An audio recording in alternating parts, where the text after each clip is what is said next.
বিরিয়ানি খাওয়ান, এই বিরিয়ানির ব্যবস্থা করে আওয়ামী লীগের। বিএনপির হাতে তো পয়সা নাই, ওরা দলে আসার জন্য প্রোগ্রাম করিয়া আপনাদের করে। এই সমস্ত কখনো কোথাও করা যাবে না। যে একা যাবেন, হুন্ডা নিয়ে যায় গুন্ডারা, আর আপনারা যাইয়া বড় বড় শোডাউন দিয়ে নিয়ে যান, জনগণ আপনার সাথে কথা বলবে কোন সময়? এরপর আপনি পৃথিবীতে অন্যায়কারী খুনি তারা কিছু না কিছু প্রমাণ রেখে যায়, এখানে প্রমাণ অনেক পেয়েছেও তারা, এবং জলযন্ত্র আমরা উপস্থিত আছি, আমি একজন সাক্ষী, আর একজন কত সাক্ষী আছে। তাই সেখানে এইটা দিয়েই তাদেরকে নিষিদ্ধ করা যায়, এবং সেটা করার দায়িত্ব হচ্ছে অন্তর্বর্তীকালীন সরকার। কিন্তু অন্তর্বর্তীকালীন সরকার বিএনপি কে নিয়ে যদি তার বিরোধিতা করেন, তাহলে এই যারা বিরোধিতা করবে ওই লোকাল ভাবে যারা বিএনপি আছেন তাদেরকে হেদায়েত করতে হবে এবং তাদেরকে চিহ্নিত করতে হবে। প্রয়োজনে তারা অন্যায়কারীর পক্ষ নিলে তাদেরকেও এই অন্যায়কারীর হাতে ধরে দিতে হবে, অন্যায়কারীকেও।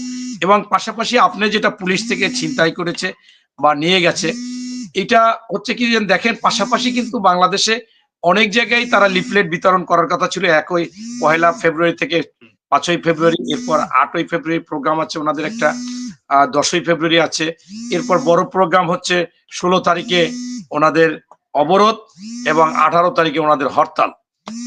এখন ইতিমধ্যে অনেক জায়গায় কিন্তু গণধোলাই দিয়েছে এবং ধরে রেখেছে। ফরিদপুরে দেখলাম প্রায় 15-20 জায়গায় দেখলাম ফেসবুকে, আমি সবগুলো মনে রাখতে পারি নাই, দিয়েছে।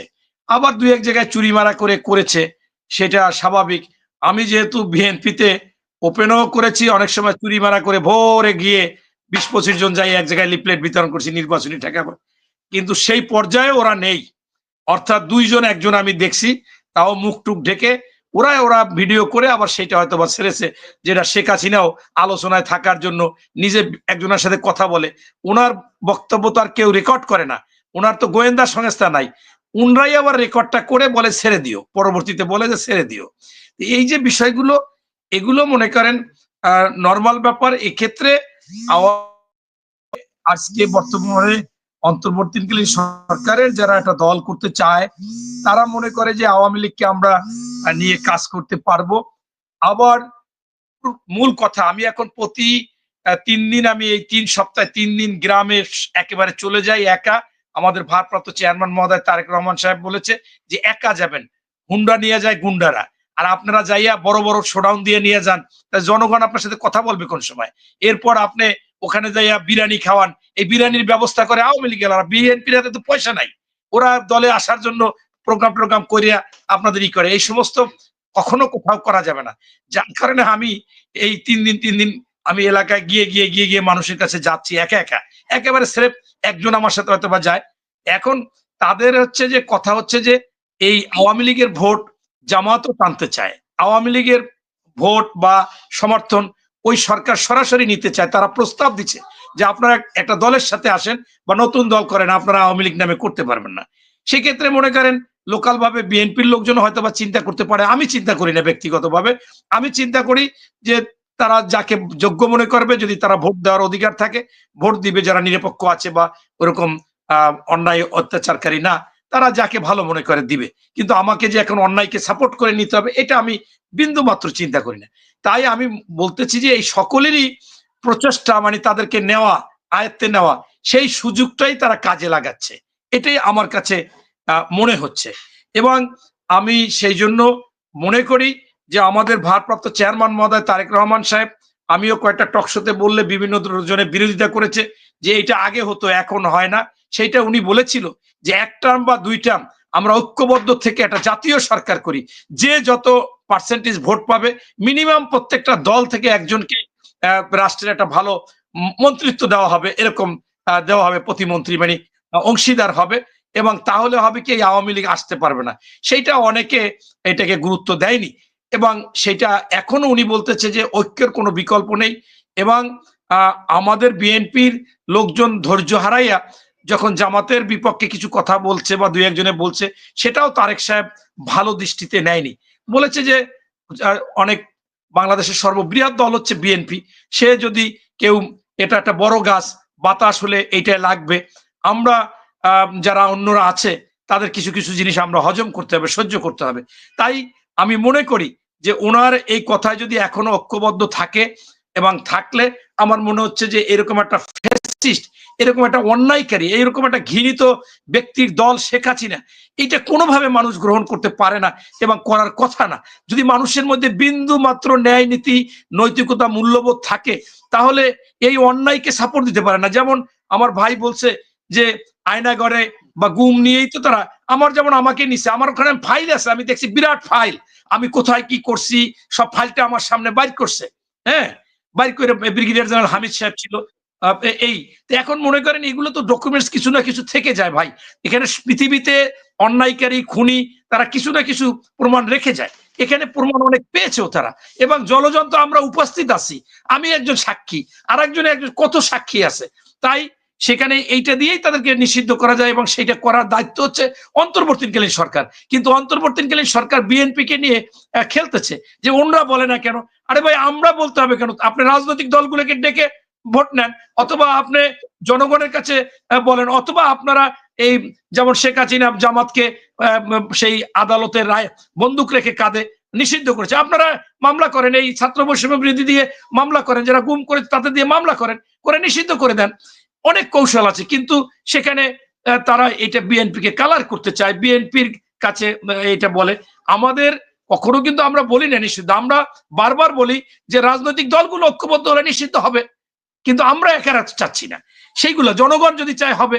এটা কিন্তু আমাদের ভারপ্রাপ্ত চেয়ারম্যান মহোদয় বলেন, এবং আমাদের ফখরুল সাহেবও বলেন।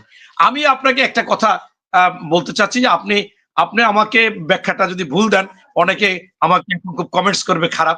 আমি বলেছি যে বয়সটা যদি কম হয়, বিশ্বাস করেন একটু আগে আমার কাছে একটা লোক ফোন করেছে, আমার বন্ধু, তার ছেলে মাস্টার্স করেছে, বিয়ে করাইছে, এখন ঢাকায় তার ইনকামটা কম, এখন সে গ্রামে যাবে, ওই ছেলেটাকে ঢাকায় রাখবে, ছোটখাটো একটা চাকরি করে।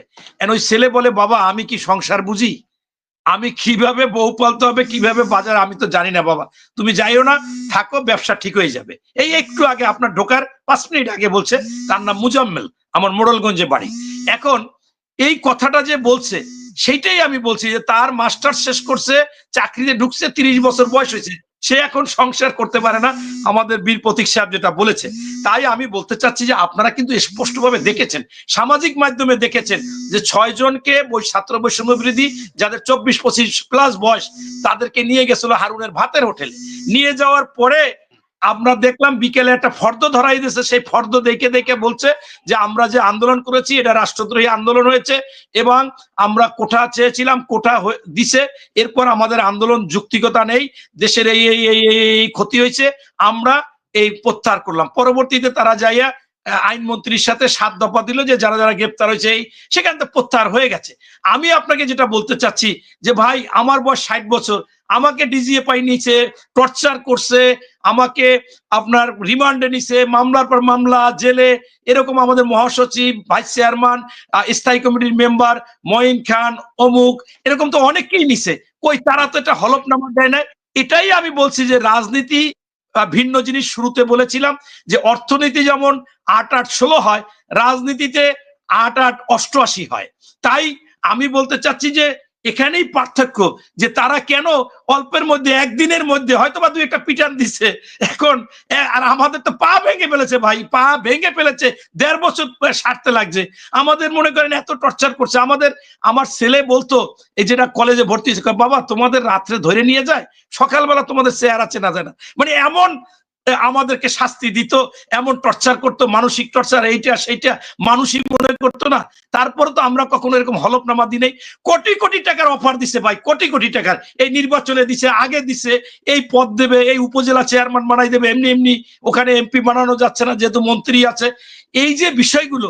তারপর তো আমাদের বিএনপি এই দীর্ঘ 16 বছর টিকে ছিল, এবং হয়তোবা আমরা গোলটা বাবারা দিতে পারি, তোমরা গোলটা দিছো। সেই জন্য আমি বলেছিলাম যে 16 বছরে বিএনপি প্রতি বছরে হয়তোবা রান করেছিল 20, আর তোমরা এক মাসেই 20-এর ডাবল 40 কইরা তোমরা সফলতা এনেছো, কিন্তু আগের যে ফাউন্ডেশন ভিত্তি ছিল সেইগুলোকে তোমরা অস্বীকার করতেছো। এবং সর্বশেষ আমি বলবো যে আমাদের এই সেনা কর্মকর্তা বীর প্রতীক, উনি যেটা বলেছে যে তাদের মধ্যে ভয় ঢুকেছে, ভাই ভয় ঢুকবে কেন?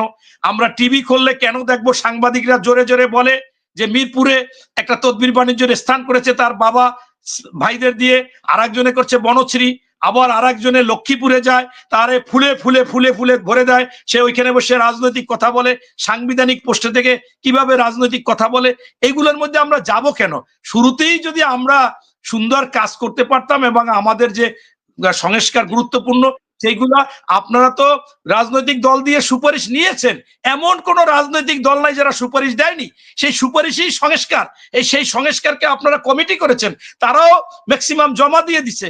এবং আমরা দেখলাম রেজওয়ানা উনি বলেছে যে 7 দিন লাগবে এটা আমরা দেখে প্রজ্ঞাপন জারি করতে। তাহলে যদি ফেব্রুয়ারিও লাগে, মার্চও লাগে, তাইলে আপনারা আমাদের ইতিহাসে একটা অবস্থান করে নেন। 5ই আগস্ট শেখ হাসিনা পালিয়েছে, 5ই আগস্ট নির্বাচন দিয়ে দেন, সমস্যা কি? কিন্তু সমস্যা হচ্ছে যে যতক্ষণ পর্যন্ত তারা যোগ্য না হবে, জনগণের কাছে নিশ্চিত না হবে যে তারা সরকার গঠন করতে পারবে, ততদিন পর্যন্ত নির্বাচন দেবে না। এইটা তো হয় না। এই জন্য আমাদের যতদূর সংস্কার সেটা করে, দরকার হইলে অন্তর্বর্তীকালীন সরকার রাজনৈতিক দলের গুলোকে ডাকুক, তাদের কাছ থেকে যদি কোনো অঙ্গীকার নিতে হয় বা কোনো কিছু চায় যে তোমরা এটা আমাদের জন্য করবা, আমরা যাতে বিপদগ্রস্ত না হই। যেহেতু বীর প্রতীক সাহেব যেটা বলেছেন যে এইগুলার জন্য উনিও স্বাধীনতা যুদ্ধ করেছে, ওনারাও দেখেছে যুদ্ধের পর ওনাদের কিভাবে অস্ত্র উদ্ধারের জন্য সরকার ওনাদের উপর নির্যাতন করেছিল। সেরকম যদি এটা আমার মনে হয় না করবে, তারপরে ওনাদের সন্দেহ হলে ডাকুক, সকল রাজনৈতিক দলকে ডেকে একটা ঐক্যবদ্ধ একটা অবস্থানে এসে দ্রুত নির্বাচনের ব্যবস্থা করুক। ধন্যবাদ।